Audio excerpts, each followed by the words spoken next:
Que se quedan, por favor, vayan abriendo su Biblia en Deuteronomio, capítulo 7, versículos 1 y 2. Deuteronomio, capítulo 7, versículo 1 y 2.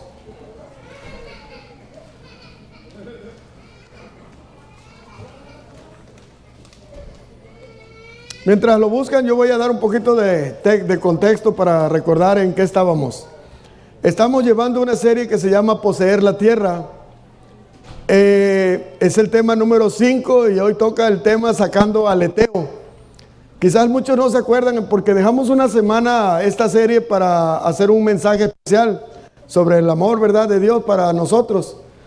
El primer tema, el tema anterior, que fue el 4, hablamos de sacar al cananeo. Dijimos que el cananeo es aquel que tiene el espíritu materialista. Eteo, el cananeo quiere decir mercader o comerciante.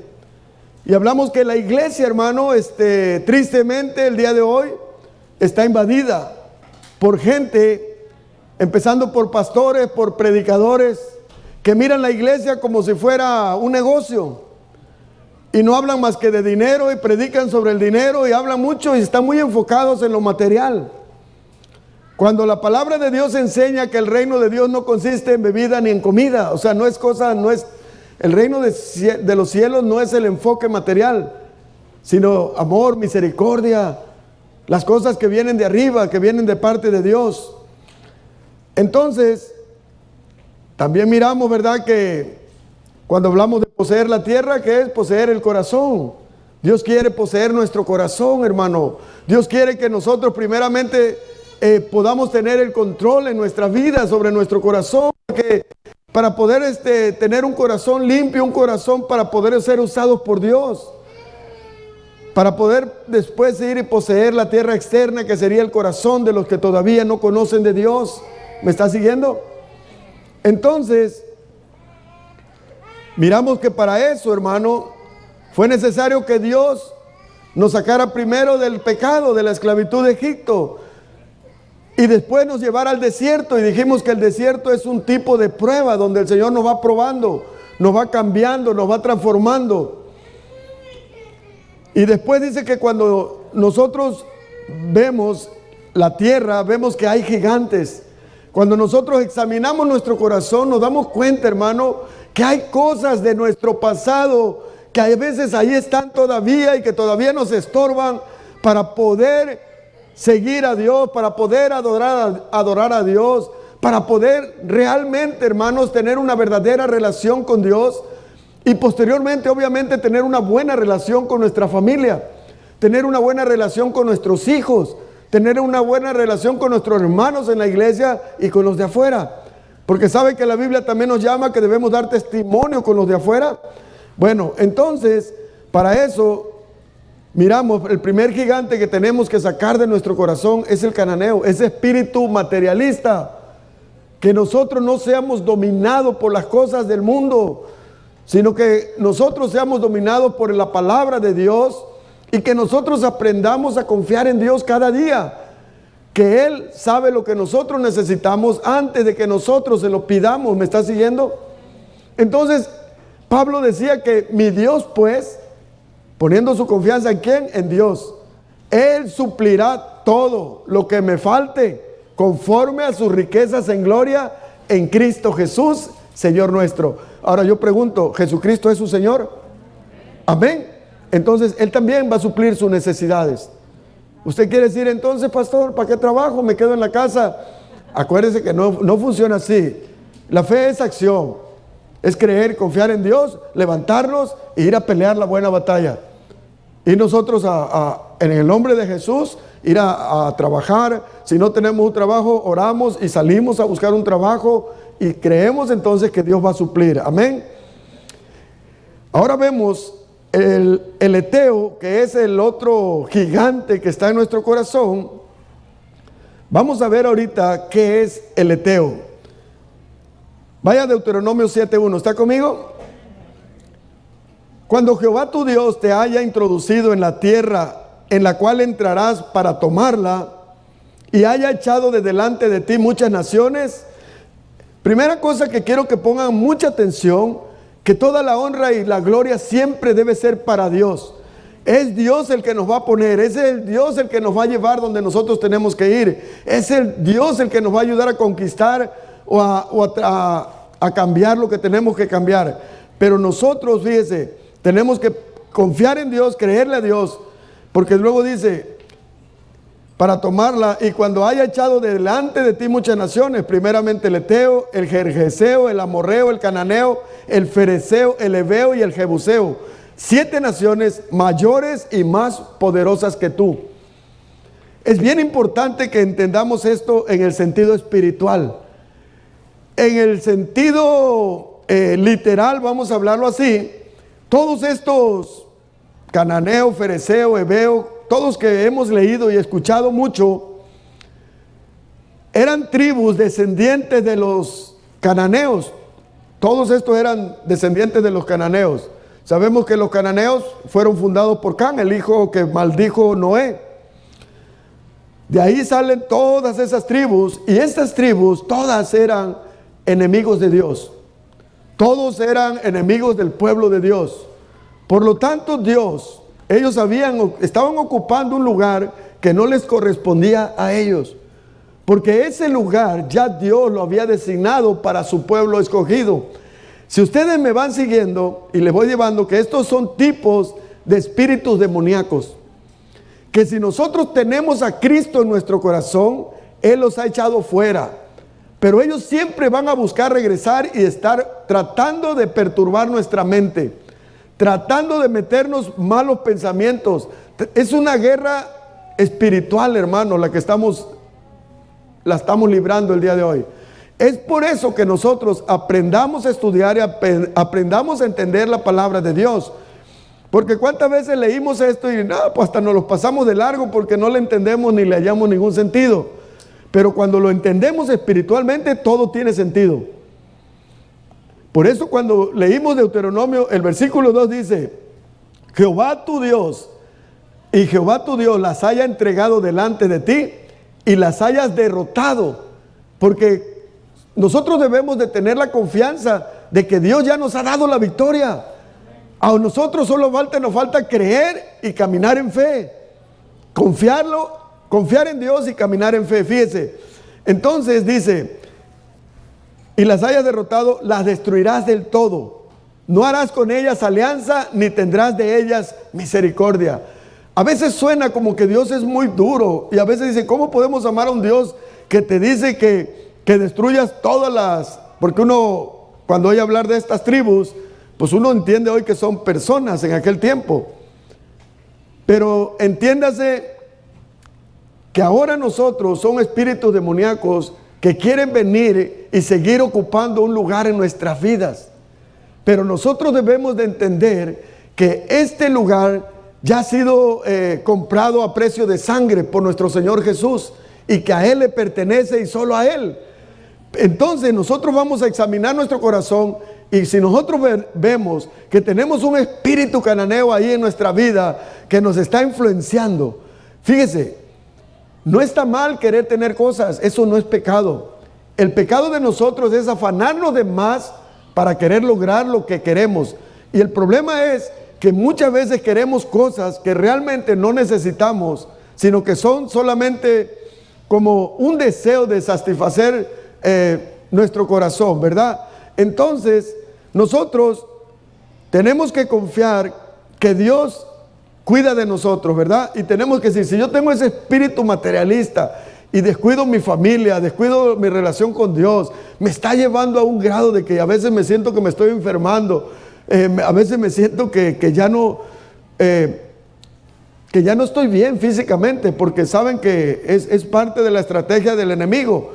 Si te tiene cansado y te tiene siempre bien ocupado, eres presa fácil. En cualquier momento, cuando te llegue la prueba, no tendrás fuerzas para enfrentarlo. Te debilita. Esa es la estrategia de él. Te debilita y después te manda la tentación, te manda la prueba. Y ahí es cuando fracasamos muchas veces.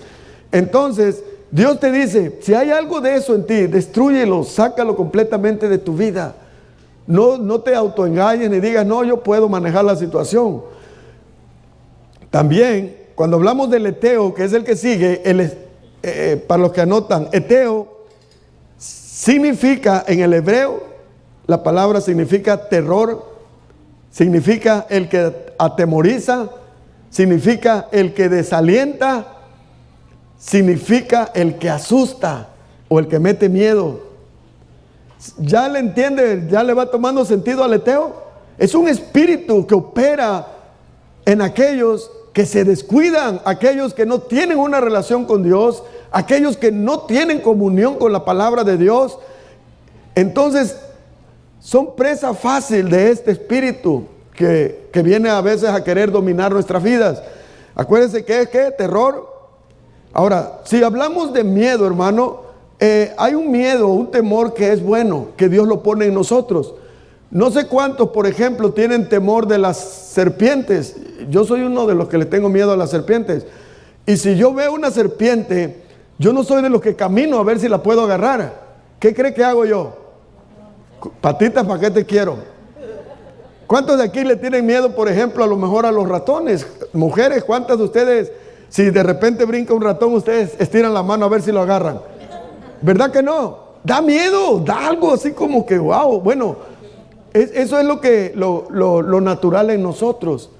El problema de nosotros es cuando nosotros tenemos un miedo más allá de lo natural. Es un miedo que nos paraliza, un miedo que nos impide a veces hacer la voluntad de Dios. Y ese es el espíritu eteo. Hay gente aquí, escúcheme bien. Bueno, el hermano Ezequiel está aquí también. El hermano Ezequiel ha dado testimonio de cómo él a veces decía, yo no podía hablar. ¿Se acuerda, hermano? Era muy tímido él. Tenía ¿qué? Miedo a hablar. Pánico a lo mejor.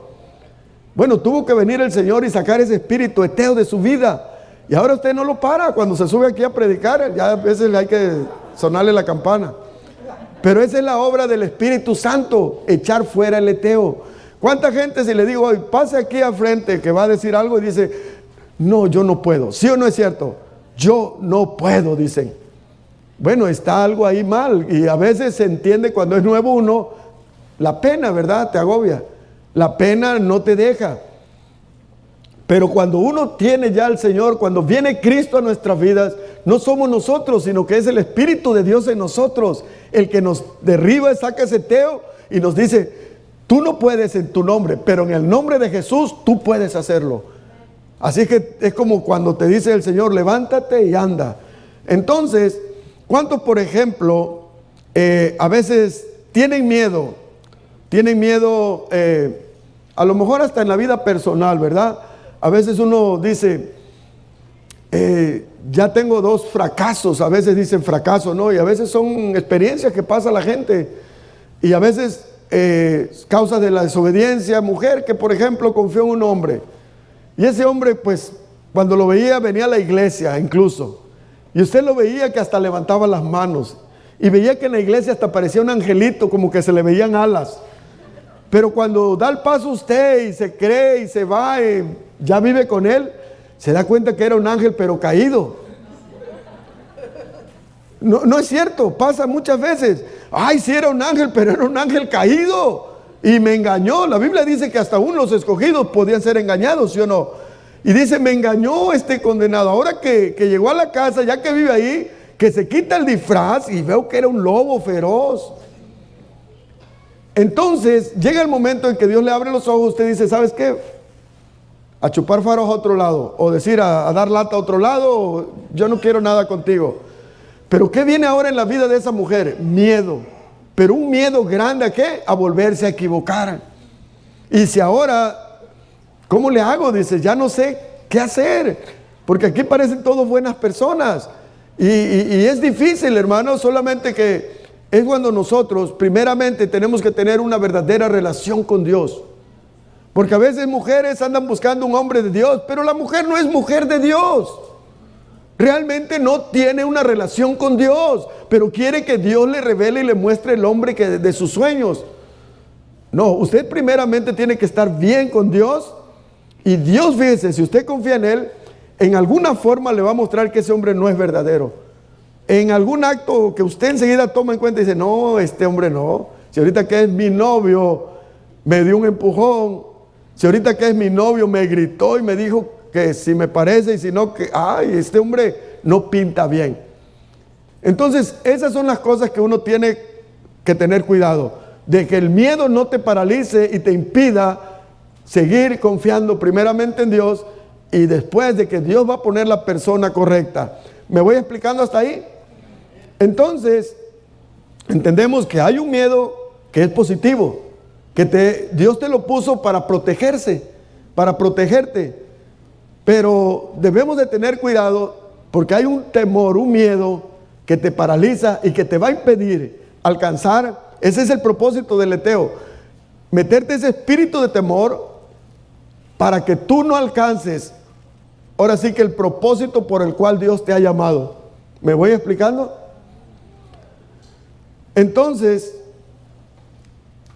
el temor también provoca que el enemigo nos haga huir a la hora de enfrentar alguna situación que Dios ha permitido en nuestra vida. Mucha gente por miedo prefiere huir en vez de enfrentar el problema. Si no es cierto. Y cuando te lo platican no era tan grave, pero el miedo prefirió mejor, dijo. Bueno, ha habido casos de padres que hemos experimentado que el hijo de repente comete un error y en vez de enfrentarlo mejor huye y se va de la casa. ¿Sí o no es cierto? No, es que yo tuve mucho miedo. Mi papá pensé, no. Primero confía en Dios y después enfrenta la situación. Vamos a ir a Génesis 3:8. Vamos a ver el primer hombre que tuvo miedo. Ya se imaginan quién es, ¿verdad? Génesis 3:8. Dígame amén cuando ya esté ahí. Va a haber versículos que a lo mejor nomás se los menciono y yo los leo para que no se atrasen mucho, porque tengo mucha enseñanza. Génesis 3:8 dice: oyeron la voz de Jehová Dios que se paseaba en el huerto. Entiéndase, después de la caída del hombre. Sí, ya saben la historia, ¿verdad? Bueno, al aire del día. Y el hombre y su mujer se escondieron de la presencia de Jehová Dios entre los árboles del huerto. ¿Usted no le hace sospechoso cuando llega a su casa y su niño, que normalmente sale a encontrarlo cuando llega del trabajo, esta vez no aparece? Y usted le pregunta a su esposa: ¿y Juanito? Y te hace así: allá está escondido. ¿Qué piensa el papá? Algo hicieron esto, ¿sí o no? Sí, me está siguiendo. Bueno, ahorita lo va a entender mejor. Mas Jehová Dios llamó al hombre. ¿A quién llamó Dios? Al hombre. ¿A quién cree que le va a pedir cuenta cuando estemos allá? A usted, a mí, a nosotros. ¿Y qué le dijo? Esa es la primera pregunta que hace Dios a nosotros. Varón, ¿qué dijo el Señor? ¿Dónde estás tú? Qué tremendo, ¿no? Fíjese. Y él respondió. ¿Qué respondió él? Oí tu voz en el huerto y tuve miedo. ¿Qué tuvo? Miedo. ¿Qué problema aquí hubo con el miedo? ¿El miedo qué le hizo? Huir de Dios.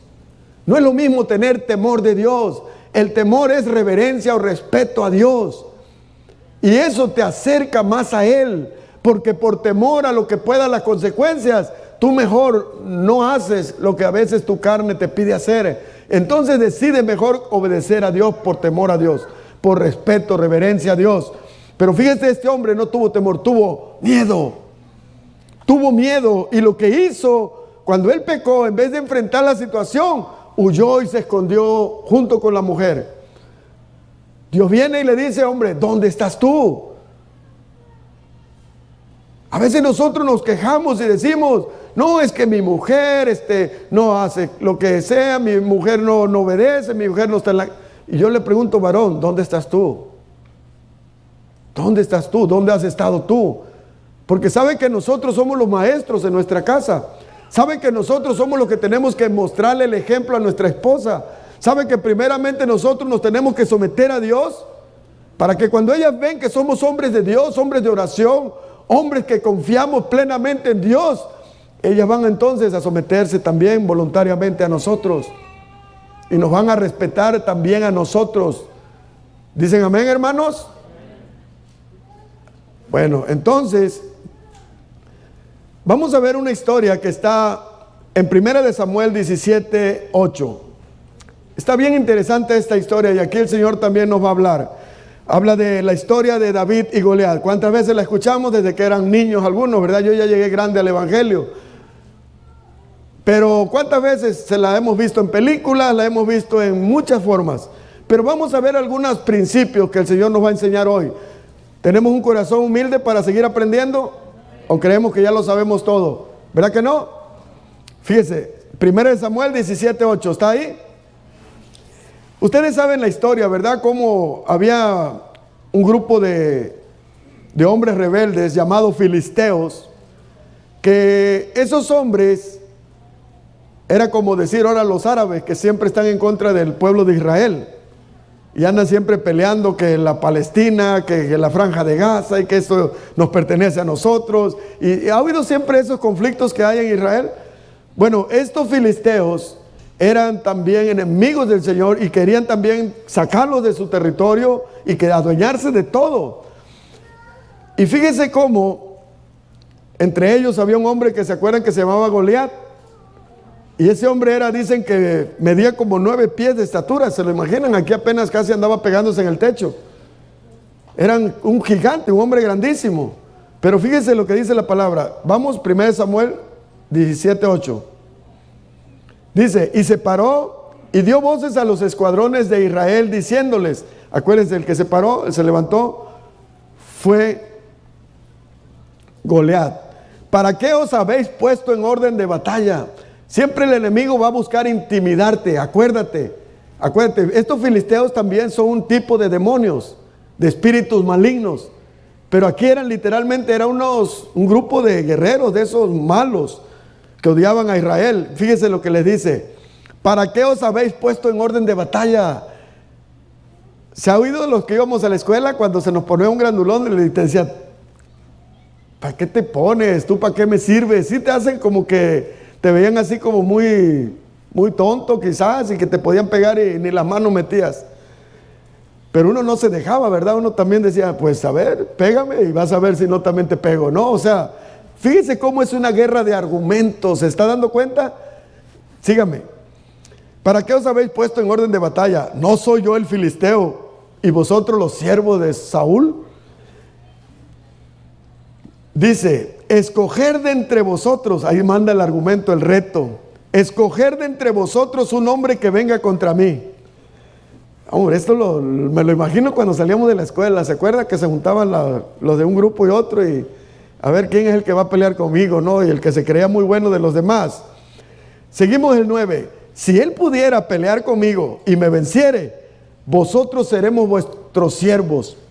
Y si yo pudiere más que él y lo venciere, vosotros seréis vuestros siervos y lo serviréis. Aquí hay enseñanza. Romanos 6:16, no lo busque, yo se lo leo, dice, ¿no sabéis que se someten a alguien como esclavos para obedecerle? Sois esclavos de aquel a quien obedecéis, ya sea del pecado para muerte o de la obediencia para justicia. El filisteo lo que está tratando es de que con sus argumentos empezar por ganarles la batalla en la mente, sembrar el miedo en ustedes, meter ese espíritu eteo, el terror de que no, y lo logra con ellos, con los soldados de Israel, incluso con el rey Saúl. Pero vamos a seguir leyendo, fíjese. Y añadió el filisteo, versículo 10, hoy he desafiado al campamento de Israel. Y dice, dadme un hombre que pelee conmigo. Y fíjese el 11, ¿está conmigo? Oyendo Saúl y todo Israel estas palabras del filisteo, ¿qué hicieron? Se turbaron y ¿qué? Tuvieron gran miedo. No tuvieron miedo, tuvieron gran miedo. ¿Alguien alguna vez ha sentido un gran miedo? Oh, se siente feo, ¿no? Como que te cimbra todo el cuerpo, o sea, te paraliza. Gente a veces por miedo no puede hablar. ¿Ha escuchado? Dices tú, espérate, hijo, ¿qué tiene? Y se le atoran las palabras. ¿Por qué? Por el miedo. Fíjese,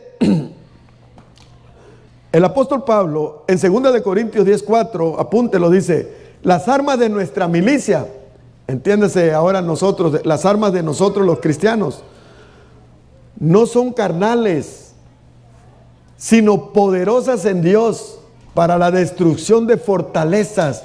Esas fortalezas no es algo literal.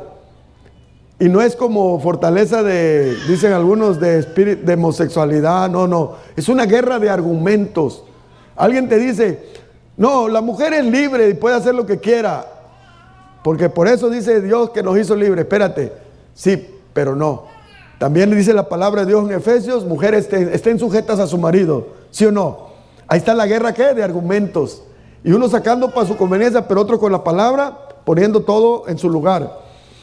El 5, 10, 2 Corintios 10, 5 dice, derribando argumentos. ¿Ya vieron que se derriban? Argumentos. ¿Cómo vamos a derribar los argumentos? Con la palabra de Dios. Pero ¿cómo vamos a derribar esos argumentos si no conocemos la palabra de Dios? ¿Sí me explico? Por eso viene un testigo de Jehová y nos dice algo y nos quedamos. Parece que es cierto lo que me está diciendo, ¿sí o no? Y entonces no tienes argumentos para tumbarle ese argumento. Entonces dice, llevando cautivo todo pensamiento a la obediencia a Cristo. 32. Seguimos en 1 Samuel 17, 32. Sigue la guerra de argumentos. 1 Samuel seguimos en 17, 32. Sí. Y dijo David a Saúl. Ahora viene ¿qué? El argumento de David. ¿Me está siguiendo? Que está interesante esto, ¿verdad? No desmaye el corazón de ninguno a causa de él. Tu siervo irá y peleará contra ese filisteo. Mira, hermanos, siempre habrá un valiente que Dios levante. Cuando nadie quiere predicar, cuando nadie quiere evangelizar, cuando nadie quiere servirle a Dios, siempre Dios va a tener un hombre que se levante entre todos y diga, yo iré por ellos. Yo me levantaré, yo iré y lucharé por esa. Siempre, hermano, lo hemos visto. Y cuando no hay hombres, hermano, Dios, para avergonzar a los hombres, puede levantar una mujer. ¿Sí o no es cierto? No es el orden de Dios, no es la voluntad perfecta, pero es la voluntad soberana de Dios. No hay un hombre, levantaré una mujer. ¿Qué pasa en un hogar? Cuando el hombre no toma el lugar que le corresponde, cuando no es responsable, cuando no provee para los suyos, Dios levanta a la mujer, ¿sí o no? Y la mujer agarra el timón del barco y dice, yo no voy a dejar que el barco se hunda. Yo voy a luchar para que a mis hijos no les falte nada. Pero esa no era la voluntad perfecta de Dios, pero sí la voluntad permisiva. Dios dice, no, pues adelante. ¿Me está siguiendo?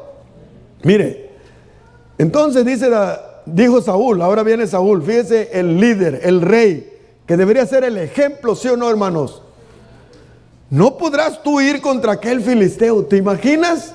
Viene un hermano y me dice, pastor, yo quiero ir a evangelizar, hermano. Y yo te miro, no, tú no vas a poder. Tú no te ves, ni la Biblia te sabes. Espérate. Fíjate lo que dice. Tú no podrás ir contra aquel filisteo para pelear con él, porque tú eres muchacho, tú eres alguien insignificante. Fíjate, el rey. Y dice, y él, un hombre de guerra, desde su juventud. David respondió a Saúl, tu siervo era pastor de las ovejas de su padre. Acuérdense que David es un tipo de Jesús. Jesús es el buen pastor. Y el buen pastor da su vida por las ovejas. ¿Cuántos dicen amén? Denle un aplauso al Señor. Gloria a Dios. Cuando usted lee la Biblia, hermano, agarra el sabor cuando lo va haciendo, viendo los tipos, las tipologías. Fíjese. Tu siervo era pastor de las ovejas de su padre. ¿De quién son las ovejas? Del Señor. Amén. Así que usted no se sienta que yo soy el dueño de usted y usted hace lo que yo quiero. No, no se deje engañar. Yo aquí también soy un siervo inútil, igual que ustedes. Que solamente por la gracia de Dios, Él nos puede usar. Amén. Pero aquí la autoridad debe ser la palabra de Dios. Dice, David respondió a Saúl, tu siervo era pastor de las ovejas de su padre. Y cuando venía un león o un oso, tomaba algún cordero de la manada, salía yo tras de él y lo hería y lo libraba de su boca, y si se levantaba contra mí, yo le echaba mano de la quejada y lo hería y lo mataba. ¿Ve cómo es un buen pastor? Tiene que estar cuidando del rebaño, tiene que estar al pendiente de las ovejas. Pero ¿cuánto es? Tristemente muchos pastores están metiendo los lobos a su iglesia. para que devoren a las ovejas, para que las trasquilen. Entiéndase, para que le saquen la lana. ¿Ya le cayó el 20? Fíjese, fuese león, fuese oso, tu siervo lo mataba. Y este filisteo incircunciso será como uno de ellos, porque ha provocado al ejército del Dios viviente. ¿Ve usted el contraste de un hombre que no tenía confianza en Dios a un joven, quizás muy joven, quizás debilucho, pero que tenía una fe grande y poderosa en Jehová de los ejércitos? Eso hace la diferencia, hermano. No miremos por la estatura, no miremos por el color, no. Dios mira el corazón del hombre, amén. Añadió David: Jehová me ha librado de las garras del león y de las garras del oso. Él también me librará de la mano de este filisteo. Y dijo Saúl a David: ve y Jehová esté contigo. O sea, ya no lo pudo detener, porque él miró la fe de David, estaba puesta en Dios. Seguimos el 38. Saúl vistió a David con sus ropas y puso sobre su cabeza un casco de bronce y le armó de coraza. Fíjese qué tremendo, ¿ah? Ahí vemos cómo Saúl le quiere poner como un soldado, pues. Pero fíjese, dijo David a Saúl, el 39, ciñó David su espada sobre sus vestidos. ¿Está conmigo el 39? Y ciñó David su espada sobre sus vestidos y probó a andar, porque nunca había hecho la prueba. Es decir, ¿cuánto le ha tocado que usted le compra una espada a su niño de esas de juguete? Y lo primero que hace que es probarla, ¿no? Se la saca y le empieza a jugar con ella. David fue lo que hizo. Dijo, vamos a ver. Y, no, pues esto está pesadísimo. Dijo, oh, yo paso. Fíjese.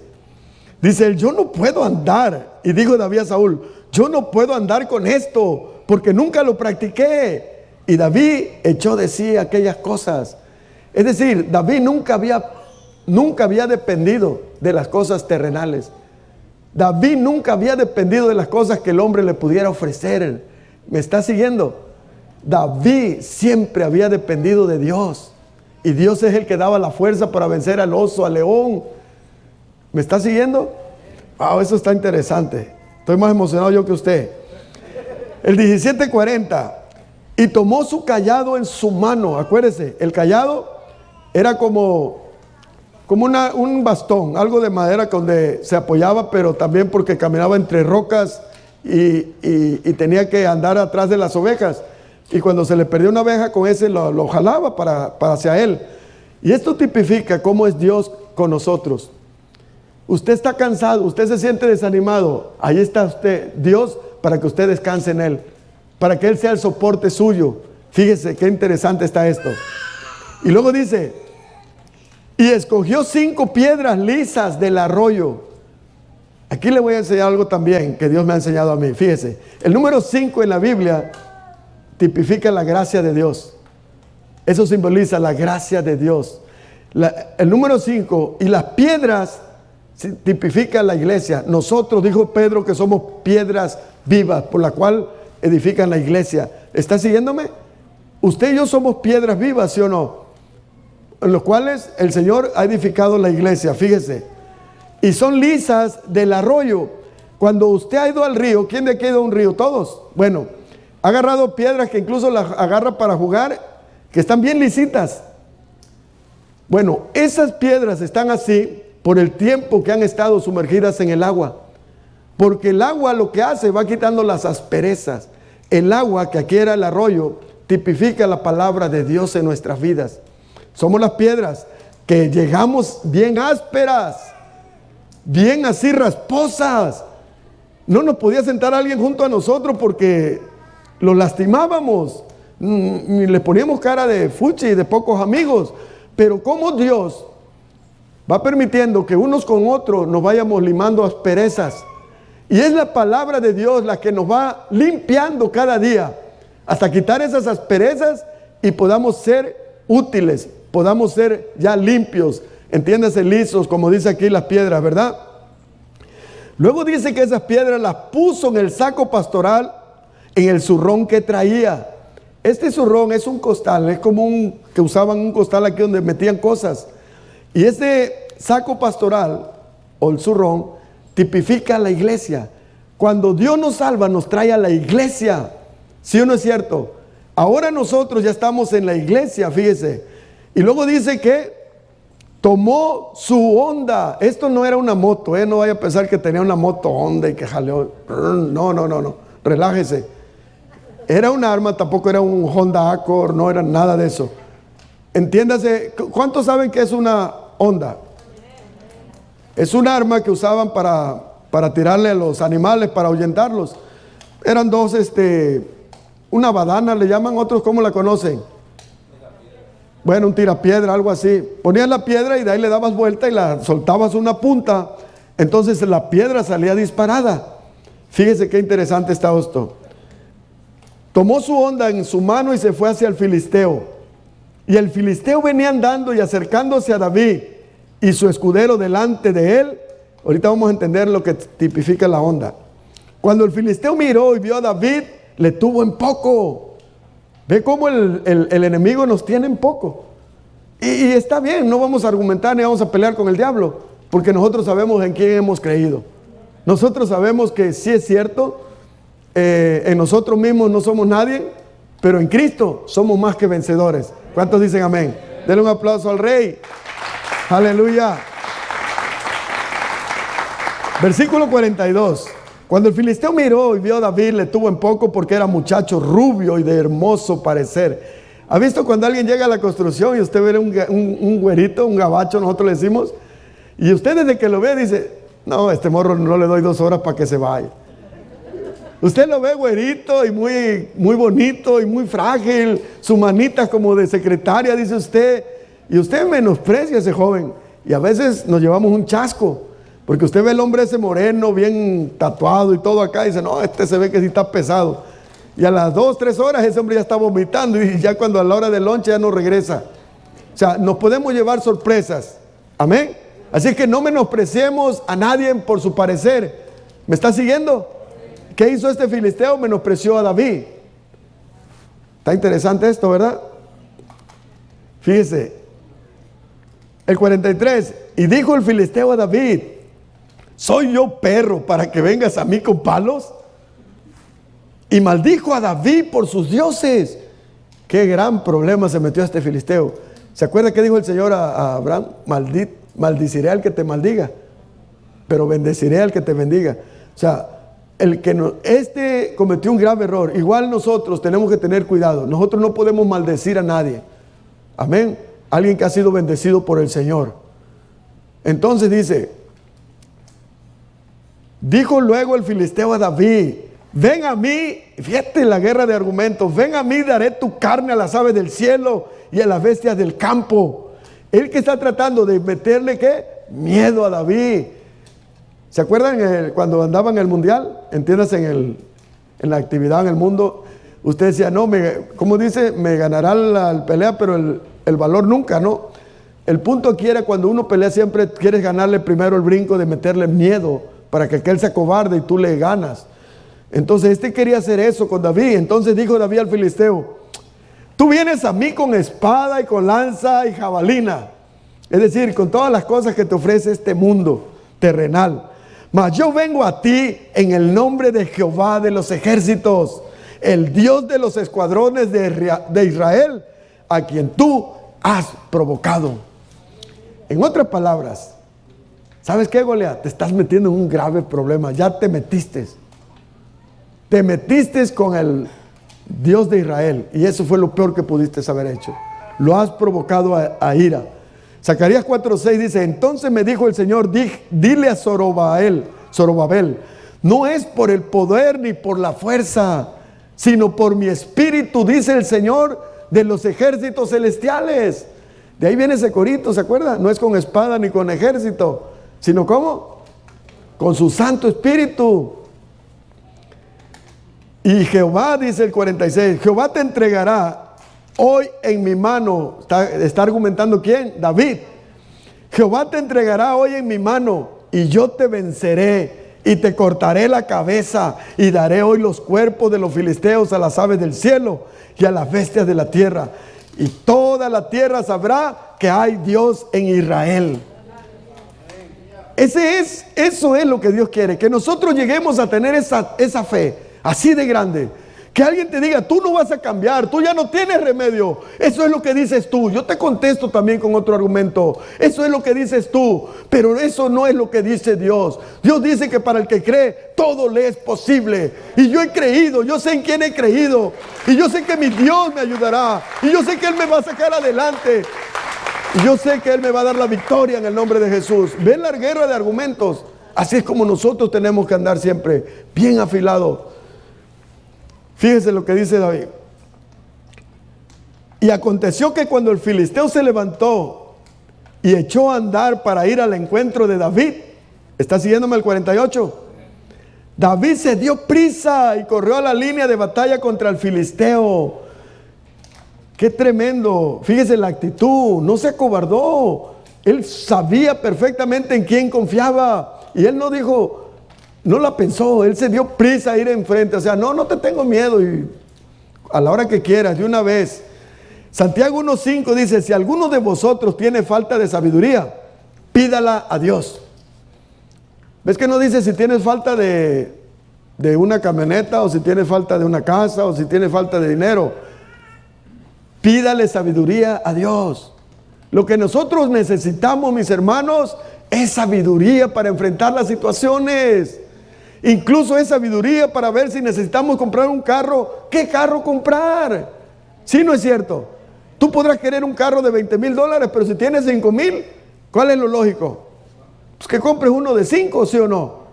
Pero con 5 te dan uno de 20, pero te endrogas con 40. ¿Sí me va siguiendo? Entonces ahí es donde nosotros necesitamos pedirle a Dios, ¿qué? Sabiduría. No vaya a decir como aquel que oraba, y Señor, no te pido dinero, nomás ponme donde hay. ¿Qué quiere decir con eso? Tremendo rata, ¿no? No, Señor, yo no te pido dinero, nomás ponme donde hay. Pues sí, casi nada. Ay, Señor. Dice, si alguno tiene falta de sabiduría, pídale a Dios, el cual da a algunos cuantos, o a quienes, a todos. ¿Cómo la da? Abundantemente. ¿Y cómo? Sin reproche. Y le será dada. Pero fíjate el 6, ahí está hay una cláusula, hay una condición. ¿Cuál es la condición? Pero pida en fe, no dudando nada, porque el que duda es semejante a la onda del mar. Nomás sígame, no se me pierda. Que es llevada por el viento y echada de una parte a otra. El versículo 7. No piense pues el hombre que recibirá cosa alguna del Señor. El hombre de doble ánimo es inconstante en todos sus caminos. Si alguna mujer tiene algo de qué sentirse a veces mal, es de que su hombre sea un hombre de doble ánimo. No diga amén, hermana, porque se va a delatar.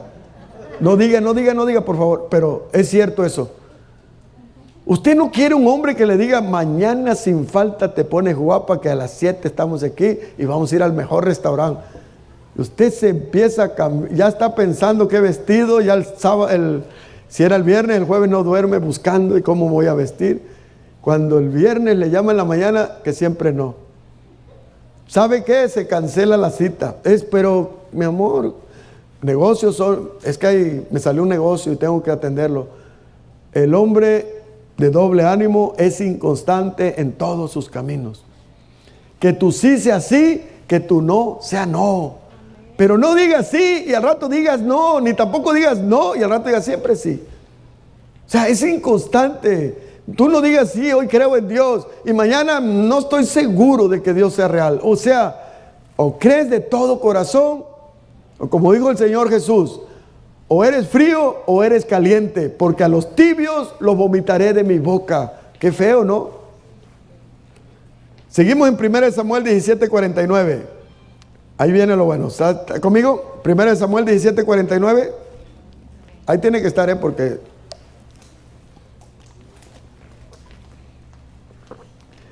metiendo David su mano en la bolsa, tomó de allí una piedra. ¿Cuántas piedras había metido? 5, que tipifica la gracia. Pero ahora saca una. O sea, siempre Dios, fíjese, siempre Dios va a tener un escogido, una escogida, que es la que Dios va a sacar de entre todos. ¿Para qué? Para cumplir un propósito especial. Acuérdese, todos estamos aquí para servirle a Dios, pero siempre va a haber alguien que Dios le va a dar un don especial para una misión especial. Dios no te puede mandar a algún lado si Él no te da la herramienta, no te da las armas. Has ido a una compañía a trabajar y te dicen, mira, quiero que escarbes aquí. Y le dices, bueno, ¿y qué escarbo con las manos? Si no me das una pala, ¿cómo voy a escarbar? Y luego te traen una pala y toda chueca y toda fea. Y con esto quieres que yo haga el hoyo y que acabe pronto. No, Dios te va a dar las mejores herramientas y te va a preparar. Pero tú tienes que tener un corazón dispuesto. ¿Está bien? Fíjese, acuérdese que las piedras tipificaban ¿qué? Nosotros, los que hemos creído en Cristo, ¿verdad? Somos piedras vivas. Entonces dice, y la tiró con la honda e hirió al filisteo en la frente. Qué tremendo, ¿verdad? Y la piedra quedó clavada en la frente y cayó sobre su rostro en tierra. ¿Cómo tuvo que ir? ¿A qué velocidad tuvo que haber ido para que se quedara clavada en la frente? Por muy duro que tire una persona con la mano, naturalmente, sí lo tumbará y sí le sacará sangre, le abrirás la cabeza. Pero que la piedra se quede incrustada en el cráneo es algo bien difícil. Pero aquí tipifica, hermano, eso que le explicaba la Honda. Es el poder de Dios en nosotros. Ese es lo que nosotros hacemos, no lo hacemos en nuestras fuerzas. Nosotros somos esa piedra enviada con esa onda, entiendas, el Espíritu Santo en nosotros, que nos dice, tú vas a ir y tú vas a poder, porque yo te enviaré, yo te daré el poder. No vas a ir en tus fuerzas. Efesios 1, en Hechos 1:8 dijo el Señor Jesús, recibiréis poder. ¿Qué recibiremos? Poder. Esa palabra poder es la palabra dunamis. De ahí se deriva la palabra dinamita. Es un poder que va a hacer explosión. Es un poder que va a romper y va a vencer lo que se le ponga enfrente. Fíjese, recibiréis poder cuando haya venido sobre vosotros el Espíritu Santo. Y me seréis testigos a la vez en Jerusalén, en toda Judea, en Samaria y hasta lo último de la tierra. ¿Cuántos dicen amén? Seguimos en 1 Samuel 17:50. Así venció David al filisteo con honda y piedra. Así es, acuérdense, Cristo ya nos dio la victoria. Cristo ya venció al enemigo en la cruz del Calvario. Cuando Él dijo consumado es, Él dijo ya está pagada la cuenta. Ahora usted y yo solamente tenemos que creerle a Él. Tenemos que confiar en Él y en el Espíritu Santo de Él que mora en nosotros. Y Él es el que nos va a dar la fuerza para levantarnos y para poder soportar las pruebas que estemos pasando. Fíjese qué tremendo. El 51 dice, entonces corrió David y se puso sobre el filisteo y tomando la espada de él y sacándola de su vaina, lo acabó de matar y le cortó con ella la cabeza. Y cuando los filisteos vieron a su paladín muerto, ¿qué hicieron? Huyeron, huyeron. Fíjense qué tremendo lo que dice Santiago 4:7. Someteos pues a Dios. Sométanse a Dios. Resistan el diablo. Y eso es resistir, no estarnos peleando con Él. Simplemente nosotros tenemos que confiar en Dios y resistir esa prueba, esa tentación, ese problema que estamos pasando, que el diablo lo quiere usar para desanimarnos, para meternos espíritu de miedo y que nosotros, ¿qué? Tiremos la toalla. ¿Sí me explico? Fíjese, resistir al diablo y huirá de vosotros. ¿Qué hizo David? Él confió en Dios, se sometió a Dios. Él resistió al filisteo y lo venció. Y los demás filisteos que hicieron, vámonos recio, patitas para qué te quiero, salieron huyendo. Entonces usted y yo tenemos que ver el ejemplo de Él. El Señor Jesús nos exhorta a no temer. Lucas 12:32 dice la palabra, no temáis. Esta palabra también es, no tengan miedo, manada pequeña. No tengan miedo, manada pequeña, porque a vuestro Padre le ha placido darles el reino.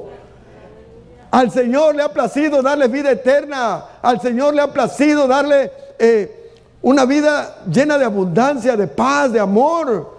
No tengan miedo lo que el diablo venga y les quiera decir a su mente. No tengan miedo, ese espíritu eteo lo echamos fuera en el nombre de Jesús. Él no tiene autoridad sobre nuestras vidas.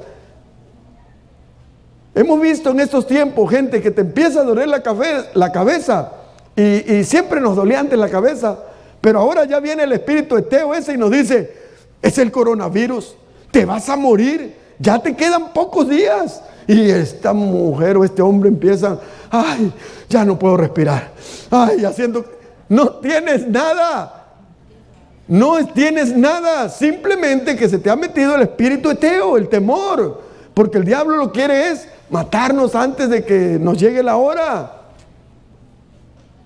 Antes de que te llegue la hora ya te moriste. ¿Por qué? Por el temor, el miedo. Tenemos que tener cuidado, sí. Tenemos que ser precavidos, amén. Pero no tenemos que dejar que nos domine el miedo. Amén. ¿Por qué, hermanos? Porque mayor es el que está con nosotros que el que está en el mundo. Amén. Entonces, Pablo también le dice al joven Timoteo, en 2 de Timoteo 1:7, anótelo, dice, porque no nos ha dado Dios espíritu de cobardía. O sea, nosotros Dios no nos salvó y nos lavó con su sangre preciosa y nos ha estado lavando con su palabra, limpiando, alisándonos como esas piedras lisas, para que ahora nos acobardemos, para que a la hora de la prueba salgamos corriendo y digamos, no, yo no puedo, Señor. Ahí te dejo la mujer que me diste, ya no la quiero. No, me salió peor que la Jezabel esa que sale en la Biblia. No, hay que pararnos en la brecha. Y como dijo David, tú vendrás con espada, con jabalina y con muchos argumentos, pero yo en el nombre de Jehová, yo voy a derrotarte. Yo voy a salir adelante. Fíjese, no nos ha dado Dios espíritu de cobardía, sino de ¿qué? Poder. Acuérdense, poder es dunamis, dinamita, de amor y de dominio propio. ¿Cuánto amor hace falta en la iglesia, hermanos? De veras, ¿cuánto amor hace falta en la iglesia? Porque hay mucho amor, pero por uno mismo.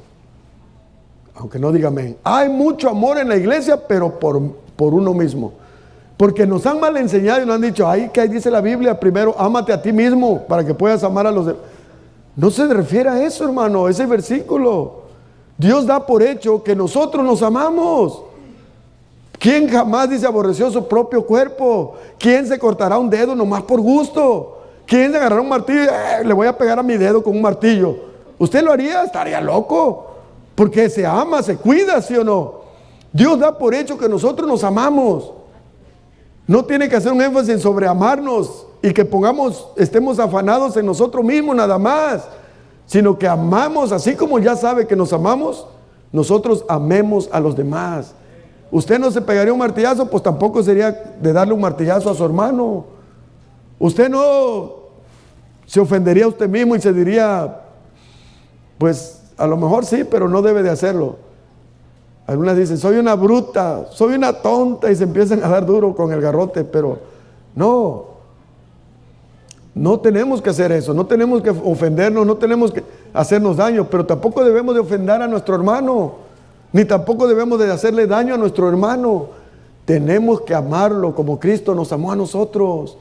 Usted dice, ¿cómo me amó Cristo? Así como éramos, mentirosos, borrachos, algunos mujeriegos, algunos mentirosos.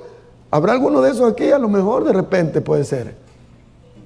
Claro que hay. Si aquí es la cueva de Adulán o Abulán, ¿cómo se llama? La cueva de David, donde había de todo, puro emproblemado, pura gente. Entonces tenemos que tener cuidado, hermano. Entonces también tenemos que tener, porque Dios ya nos lo dio, dominio propio, tener un balance en todo. ¿Cuántos se acuerdan que éramos bien desequilibrados? Mire, yo no digo que está malo cuando alguien fallece llorar, sí es cierto, pero no había visto gente que a veces no eran ni cercanos, a lo mejor era un compadre, una comadre, y llegaba al funeral y se aventaba en la caja y la abrazaba, ¡ay! Se echaba para atrás y le ponían se desequilibraba muy feo. Se terminaba el rosario Estoy hablando yo cuando iba a la iglesia que yo antes. Y nos veníamos afuera y ya nos sentábamos y ahí estábamos contando chistes. Y ese mismo que ahí se estaba muriendo encima del altar, del ataúd, que casi le tuvieron que poner cebolla y todo porque, acá estaba contando chistes y a las risas. Y cuando pasaba un tiempo volvías a regresar a otro rosario y otra vez volvía a llorar y volvía a hacer. No está malo llorar, yo digo que eso no es pecado y está bien. Lo que nosotros tenemos cuidado de no ser desequilibrados, de no desbalancearnos, de no decir a mi esposa te amo, eres la más hermosa, y mañana un hombre, ¿por qué no escuché el consejo cuando me dijeron que te comiera besos? Te hubiera comido mejor y ya no estuviera batallando contigo. No, lo que te decían era que la besara, que la amara, que la trataras bien. Entonces no podemos irnos a esos extremos, tenemos que tener cuidado, hermano. Por eso dice, Dios nos ha dado un espíritu de ¿qué? De poder, de amor y de dominio propio. Entonces, ¿hace falta el poder de Dios en la iglesia? Sí. Ahora, usted dirá, sí, es que queremos ver milagros, y sí es bueno, pero no es el poder que se refiere Dios. El poder que Dios nos ha dado es para poder vencer el pecado. El poder que Dios nos ha dado es para ir a predicar la palabra. El poder que Dios nos ha dado es para ayudar a los que están caídos, para levantarlos. Usted quiere poder, pero para hacer milagros, para que haga caer fuego del cielo y consuma a su esposo o a su esposa. No, eso no es el poder de Dios. Que si Dios se manifiesta, gloria a Dios, en los enfermos y son sanados, Él es el único Rey soberano. Él hace lo que Él quiere, cuando Él quiere, ¿sí o no, hermanos? Pero usted y yo, hermano, tenemos que estar agradecidos a Dios en todo. Nos sane, no nos sane, a veces tengamos o no tengamos, en todo tenemos que darle gracias a Dios. Amén. Por último, el apóstol Juan, en 1 Juan 4:18, dice que nosotros debemos de llenarnos del amor de Dios. Cuando usted se llene del amor de Dios, no hay espacio para el temor. Porque fíjese, en el amor no hay temor, dice. O sea, cuando usted, no sé si alguno se acuerda, cuando están niños y tiene a sus padres y tiene todo el amor de sus padres, no tiene miedo a nada. Porque usted, ¿qué? Confía en su papá. Usted todavía le presume a sus amiguitos en la escuela. Mi papá es el mejor hombre del mundo. Mi papá está bien fuerte. Y mi papá, para un hijo, su papá es lo máximo. ¿Por qué? Porque él confía en ellos. Él tiene es su héroe. Bueno, nosotros tenemos a Dios. Tenemos a nuestro Señor Jesucristo, entiéndese también, el cual nos ha mostrado su amor en la cruz del Calvario. Ese fue la más grande demostración de amor. ¿De qué hubiera sabido que Dios o Jesús hubiera hecho con unas nubes, hubiera puesto ahí I love you en el cielo, pero no lo mostrara en la cruz? ¿Sí me explico la alegoría? Porque muchas veces nosotros decimos te amo, mi amor, pero en los hechos no demostramos eso. Una mujer dice, no digas que me amas también, demuéstramelo. Eso va junto, amén. Dice, sino el perfecto amor que hace, echa fuera el temor, porque el temor lleva en sí castigo, de donde el que teme no ha sido perfeccionado en el amor. Si alguien siempre anda lleno de miedo por todo y por nada, y hasta en la sopa de letras ve ahí al diablo y dice, ¡ay, ahí está el diablo! Luego se sirve el cereal y ¡ay, el diablo! Y ve para la viga y hay humedad en la pared, ¡ay, el diablo se formó! Ve una nube y el diablo, ahí se le mira la cara al diablo. En todos lados anda viendo al diablo. Está lleno de temor, lleno de inseguridad, porque no ha creído. Realmente no está el amor de Dios en usted. ¿Qué puedo hacer, pastor? Nada, solamente arrepiéntese, pídele perdón a Dios. Y pídele a Jesús que entre en su corazón y que saque fuera ese temor. Él es el único que nos puede hacer libre. Dice, conoceremos la verdad y la verdad es la que nos va a hacer libres, ¿sí o no? Fíjese, Mateo 11:12 dice, desde que Juan el Bautista comenzó a predicar hasta ahora, el reino de Dios avanza a pesar de sus enemigos. ¿Estamos de acuerdo?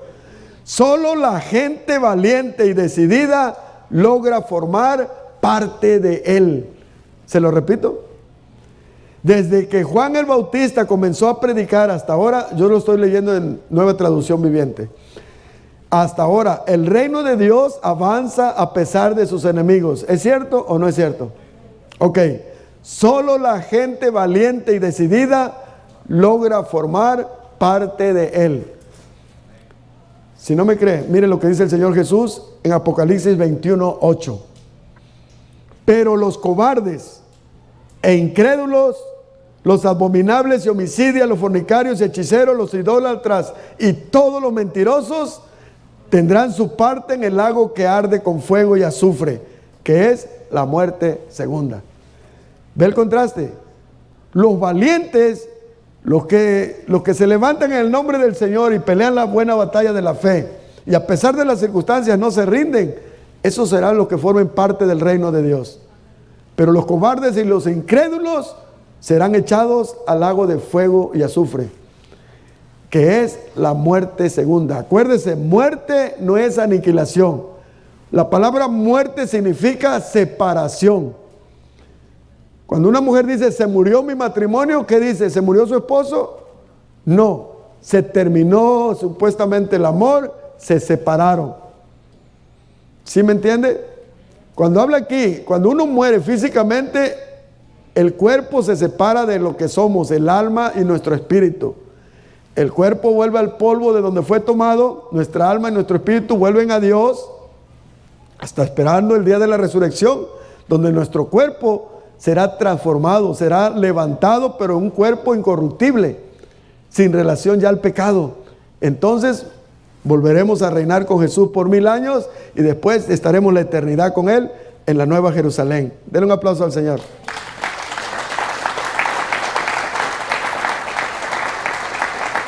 Entonces ahora se entiende, la muerte segunda, usted va a ir a un juicio.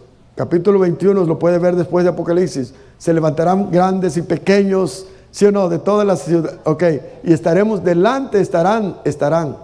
No, dije estaremos, no estaremos. Bueno, yo espero no estar. ¿Usted? Tampoco, ¿verdad? Delante del gran trono blanco. Y ahí es donde van a ser juzgados y van a ser echados fuera. Entonces, ahí es la muerte segunda, separación eterna ya. Esa es la última vez que van a estar delante del Señor y de ahí separados para siempre, por la eternidad, en un lugar donde estarán sufriendo día y noche. Qué triste, ¿no? Ahora usted dice, no creo que un Dios tan bueno puede mandar a uno al infierno, a su hijo, a su hija. Es cierto, Dios es demasiado bueno. Dios jamás mandaría a alguien al infierno. Solitos se van. Solitos se van. ¿Por qué, hermano? Por no creer, por no recibir el Evangelio, por rechazar el único medio que Dios ha provisto para salvación, a Jesús. No hay otro nombre dado a los hombres en el que podamos ser salvos. Es solamente en el nombre de Jesús. A Él y solo a Él sea la honra, la gloria por los siglos de los siglos. Amén. Gloria a Dios. Denle un aplauso.